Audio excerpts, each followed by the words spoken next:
अखोई मैतई सिंगी मरक्ता जो भाप तागदब से मैतई ने हिंगमिनगदबने अखोई कोई सेंस त लेमिनगदबने हाइसे अइने यामन सोंजदना अइने यामन नोंजदना हाइबगी वाफम नते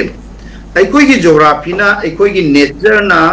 अखोई द पिरामिबा अखोई की जियोपॉलिटिकल सिचुएशन जिना पिरामिबा मणिपुर हाइबसे सी मागी ऑर्गेनिक कनो अमनेबा सिगी लैरिबा सिगी अखोई की ज्योग्राफी की चिंग पात तुरेन करी करी सिगी मयाम से खाइदोकनब सेदोकनब यारोइदब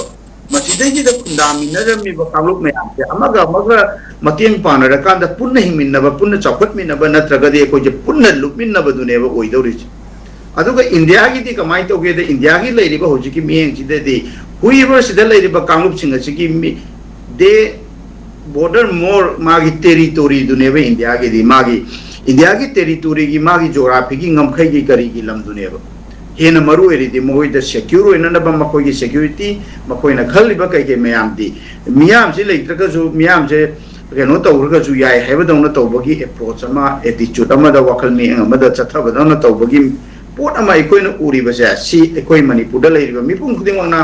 मसे अखोइ वखल तामिनब चंगी अइगे पिको वखल